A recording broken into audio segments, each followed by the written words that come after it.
کہا کہ فلاح پانا تمہاری ضرورت ہے، اور فلاح کیسے ہوگی؟ تزکیے سے حاصل ہوگی۔ اور تزکیہ کیا ہے؟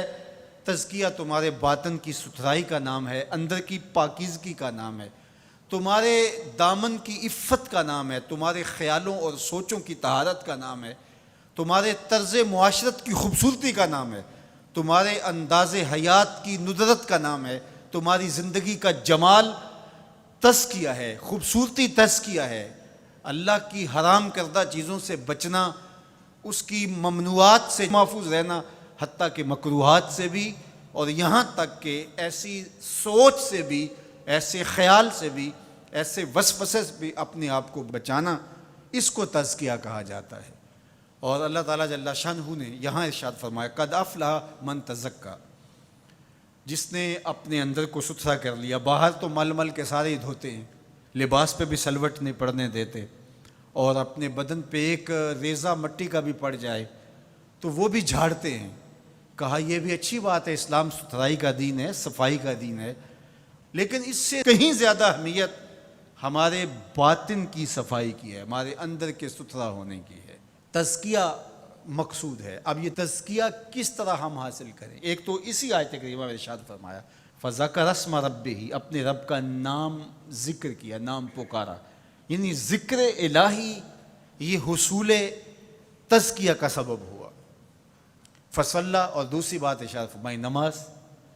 تو یہ تزکیے کا نتیجہ بھی ہے کہ جب اندر تزکیے کے نور سے مالا مال ہوگا تو پھر پیشانی سجدے میں ضرور جھکے گی، اللہ کی بندگی یہ بندے کا مزاج ہوگا۔ اور دوسرا یہ ہے کہ اگر یہ تم حاصل کرنا چاہو تو پھر تمہیں اس عمل سے بھی گزرنا پڑے گا، اور اللہ کا ذکر تمہارے اندر کے زنگ اتارے گا۔ تو جب دل کا زنگ اترا تو دل مزکا ہو گیا، دل کو تزکیے کی دولت نصیب ہو گئی۔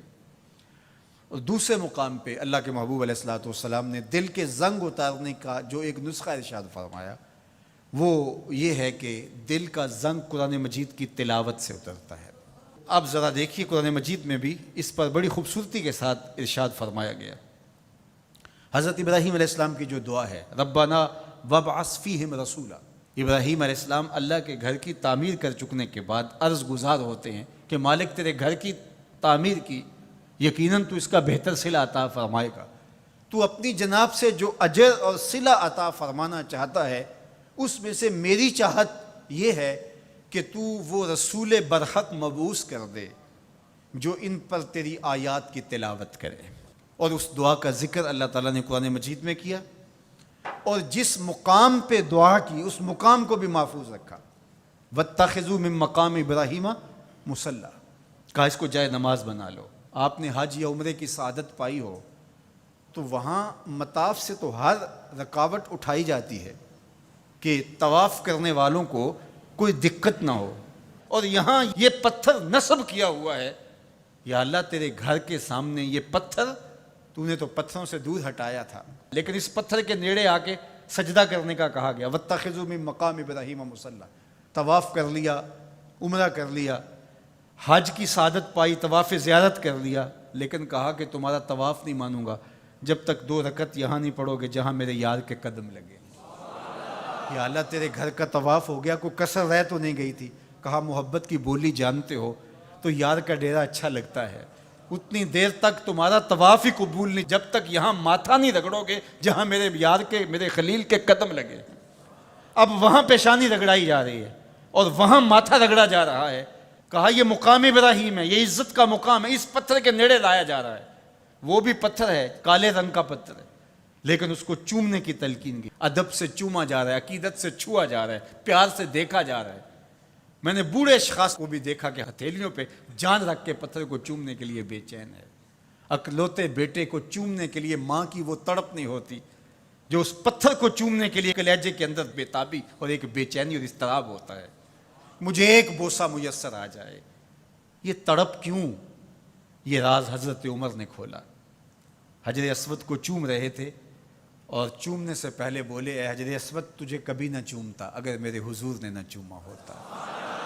ہم نے قطرہ دیکھا نہ کبھی دریا پہ غور کیا، بس جہاں تیری جھلک نظر آئی وہی ڈوب گئے۔ تو یہ عقیدتوں کے رنگ ہیں، یہ محبتوں کے روپ ہیں، یہ الفتوں کا ایک عجیب جہان ہے جو ہم نے یہاں آباد دیکھا۔ تو یہ پتھر ہو کر کے بھی عزتوں کا ظرف قرار پایا، اور اس کو سینے کعبہ کے اندر نصب کر دیا گیا، کہا یہ نشان ہے، یہ شاعر اللہ میں سے ہے، یہ جائے نماز بنا لو، یہ عزتوں کا ظرف قرار پایا۔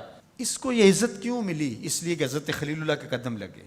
اچھا، کیا حضرت ابراہیم کے قدم ساری زندگی اسی پتھر پہ لگے یا کسی اور پتھر پہ بھی لگے؟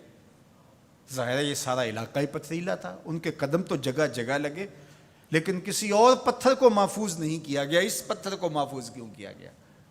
اس لیے کہ اس پتھر کی چھاتی پہ کھڑے ہو کے حضرت خلیل نے میرے رسول کے لیے دعا مانگی تھی۔ جہاں حضور کا ذکر ہوا وہ پتھر بھی نشان بن گیا اور موجود رہا۔